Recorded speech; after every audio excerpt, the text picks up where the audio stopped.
In today's video, I'm gonna share all my tactics to generate content ideas both with and without AI for your Instagram, TikTok, YouTube, whatever channel it is that you're trying to be consistent with.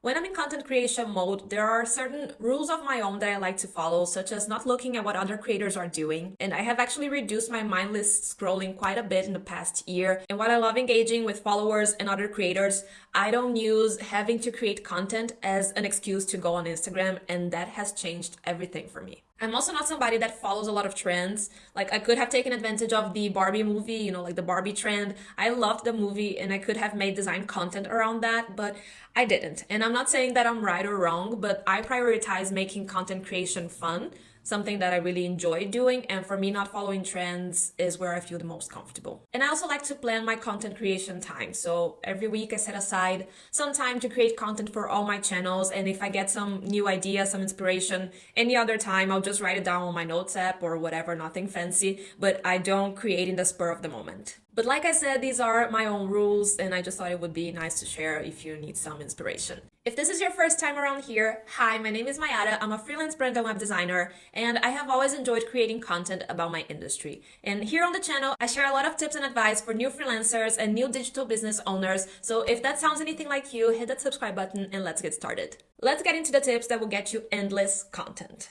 My number one tip is mind mapping, or really just breaking something down into like small pieces. There is one mistake that a lot of content creators make, and I've been guilty of that as well, that is trying to condense as much information as possible into one Instagram carousel or one TikTok video. We have to remember that people's attention span is only getting shorter. I think we have an attention span of like 8 or 9 seconds right now. And I don't think a lot of people scroll through Instagram taking notes of everything they read. So let's say I want to make a post on how to get started in web design. Like, that's a very broad topic. There's so much that goes into it. So I could start breaking it down into dozens of small posts. Soft skills you need, free courses, paid courses, courses I've taken, like reviews of courses I've taken. How I started, like a motivational, inspirational post. No code versus full code. Software, platforms, mobile first approach. There's just so much that goes into it, and you don't have to be scared of not providing enough value. You just have to give people one reason to follow you and then keep providing value. So breaking topics down is one of the best things you can do for your content creation, and just there you're gonna have like, 20 posts. Tip number 2 is following industry publications. I'm subscribed to a bunch of AI and content creation newsletters because those are topics that genuinely interest me, and I create a lot of content around that. So I have to read the latest news so I can inform my audience, but also, give my opinion, bring some debates to my channels. That's really interesting. Test new tools, new processes, and get some inspiration from that. Another great way to come up with content ideas is by going through competitors' comments or Q&As to see what their audience wants or needs. I love it when people do Q&As on Instagram. I have so many screenshots on my phone of things that I find relevant or inspirational. And the truth is that we'll never know what our audience wants or needs unless we ask them. So running a Q&A is really great, but looking at what the competitor's audience is asking them can help you really come up not only with content ideas, but product ideas in the future. And another great thing to do is to use FAQs, so frequently asked questions, as content pieces, because here's one mistake that we tend to make when we are starting out. We think our audience or our dream client is familiar with industry terms, and we use those terms very casually. Like, for me, responsive web design is a fairly simple, clear term. But then when I started to talk to people, and that really changed for me when I talked to people in person, I realized that I was making it really difficult for them to understand what I was providing as a service, So I really switched to showing them the transformation that they will get from my services instead of just listing my services. We creatives stay so much in our bubble, especially online. For me, my Instagram feed is just designers, other creatives, and we forget that there are billions of people out there and probably millions that need our service, and they don't even know where to start looking. Bottom line is that your Instagram feed is probably saturated with all those what is a visual identity, what is responsive web design posts, but trust me that your audience needs to hear, and they need to hear it from you. You can also create great storytelling based on questions that people ask you. For example, one time I had somebody ask me, how do I work with clients that are in a different time zone? Like, what is the process like? And that could have become a post about me being location independent and not really working a 9 to 5 Monday to Friday, but working with timelines and deadlines. Now, tip number 4 is repurposing old content. Go back to your first few posts and recreate them with the knowledge you have today. And you don't have to refer back to them. A lot of your followers were probably not following you back then. And those that were, they probably don't remember, or they don't really care if you post something twice. Another thing you can do is just to go through your analytics and see which posts performed better and create more of those types of posts, or even that same topic with an updated version, something like that. Like, for example, for me here on YouTube, I have a very popular video that it's about ChatGPT, creating a brand with ChatGPT. Is a 2-part video. And at the time, ChatGPT was something fairly new to me. It was GPT 3.5, GPT 4 was not even out yet. And that video still gets a lot of traction. But, I'm not proud of it because I'm so much better at prompting today and I understand ChatGPT a little bit better, AI a little bit better. So I'm definitely thinking about recreating it. And then I'm just going to go to the description and add watch the latest version of this video, or an updated version of this video. And with Instagram, I do that a lot, that I'll just go through my most engaging posts and see what's the pattern there, why are people commenting that much or saving it that much, and I'll try to bring more of those types of posts, not necessarily the same content, but just finding what they have in common. Tip number 5 is using websites like Answer the Public and Google Trends. I think these are pretty popular, but I'll leave them linked in the description. But they are both great places to find out what people are searching for and what's trending right now across different industries. I have to admit, I don't really use those websites that much anymore, but when I was starting out, those were great sources of content ideas. And the final tip on generating content without using AI is creating a series. Creating a series is a really fun way to connect with the people that follow and really care about your content, your personality, your point of view, but it also helps you not stress that much about content. So for example, let's say that once a month, I will be reacting to a new AI tool here on the channel.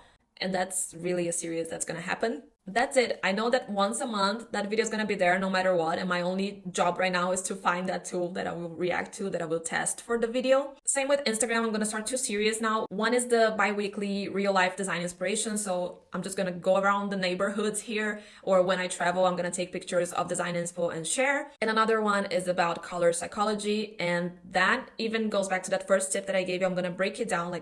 Each post is going to be about a different color. So it's not everything in just one carousel. It's going to be an in-depth thing. And you can do the same, even on TikTok, once a month you review somebody's website, or every other weekend you will have a Q&A. Create that repetition and both you and your audience will benefit from it. Now let's move over to brainstorming content with AI. And when I say AI, I should actually say ChatGPT. That's the only one I'm going to cover on this video because this is something I do often. I'm not going to lie. There's no reason for me to lie about that. I use ChatGPT to generate content ideas quite often. So as always, a few things to consider before we jump into it. The more information you give it, the better the results. And I'm going to show you what I mean by that. Don't copy and paste anything thinking that's the final work. AI is just the means to an end. Use it to brainstorm ideas, to outline posts and videos, but then you take it from there. And if you're using ChatGPT like me, remember that its knowledge only goes up to September 2021. So if you need some data, you might want to keep your research going somewhere else. So I'm going to go to ChatGPT and tell it a little bit about my brand, my audience,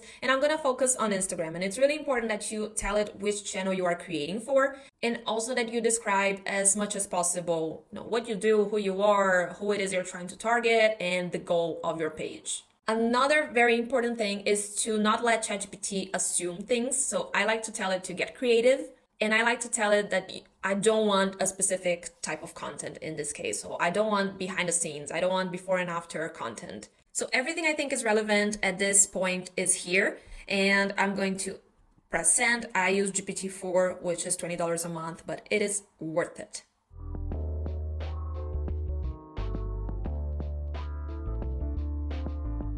Some of these are interesting, there was one here, web design throwback. I think this is a really nice one. I wouldn't make it as a carousel, I would make it as a reel probably.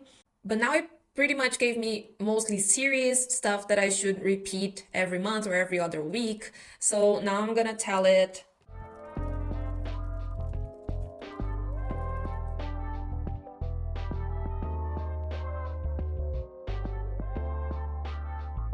yeah, I didn't like the answers it gave me, so let me ask again.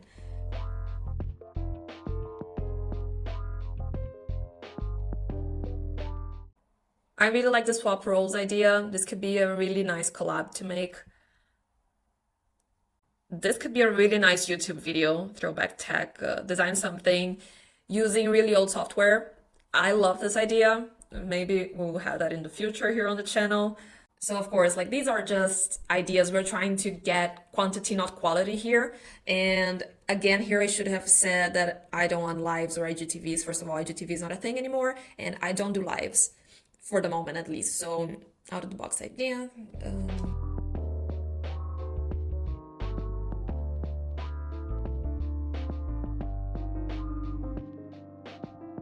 Partner with someone who has no design background, like your grandma. I really want to do this with my grandma because every time that we talk, she asks me what I do. I've done this one in the past, and I really want to do it again, or maybe like design merch for artists that I like. So this is more or less my process using ChatGPT to come up with content ideas. Like I said, quantity over quality during this stage of creation. And you can always tell it like to keep going, keep generating new ideas. And that's usually what I do once a month or every other month if I end up coming up with a lot of ideas. I have a Notion calendar where I just copy and paste pretty much the post ideas, post titles, and then with time I'll go there and I'll outline it.